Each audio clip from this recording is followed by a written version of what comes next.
దేశంలో యువతలో ఆకస్మిక మరణాలపై కొంతకాలంగా నెలకొన్న ఆందోళనలకు ఢిల్లీ ఎయిమ్స్ పరిశోధన తెరదించింది. కోవిడ్-19 వ్యాక్సిన్ కు యువతలో సంభవిస్తున్న ఆకస్మిక మరణాలకు ఎలాంటి శాస్త్రీయ సంబంధం లేదని స్పష్టం చేసింది. వ్యాక్సిన్లు సురక్షితమైనవేనని, వాటి సమర్థతను ఈ అధ్యయనం మరోసారి ధృవీకరించిందని పరిశోధకులు ఆదివారం తెలిపారు.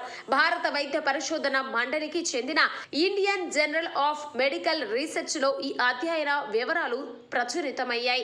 ఏడాది పాటు సాగిన ఈ పరిశోధనలో భాగంగా 18 నుంచి 45 ఏళ్ల వయసు మధ్య ఆకస్మికంగా మరణించిన వారి కేసులను ఎయిమ్స్ వైద్యులు క్షుణ్ణంగా విశ్లేషించారు. ఇందుకోసం పోస్ట్ మార్టం ఇమేజింగ్, హిస్టోపాథాలజికల్ పరీక్షలతో పాటు మృతుల కుటుంబ సభ్యుల నుంచి వివరాలు సేకరించారు.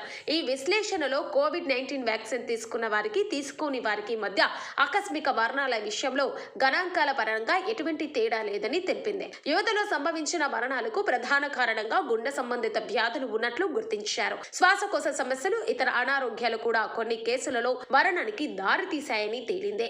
ఈ ఫలితాలు ప్రపంచవ్యాప్తంగా జరిగిన శాస్త్రీయ పరిశోధనల ఫలితాలతో సరిపోలుతున్నాయని ఎయిమ్స్ ప్రొఫెసర్ డాక్టర్ సుధీర్ ఆరవ తెలిపారు. వ్యాక్సిన్ల వల్లే యువత చనిపోతున్నారంటూ సామాజిక మాధ్యమాల్లో వస్తున్న తప్పుడు ప్రచారాలు నిరాధారమైన నివేదికలు ఈ అధ్యయనం ఖండిస్తుంది. ప్రజలు ఇలాంటి అపోహలను నమ్మకుండా శాస్త్రీయ ఆధారాలను మాత్రమే విశ్వసించాలి అని ఆయన సూచించారు.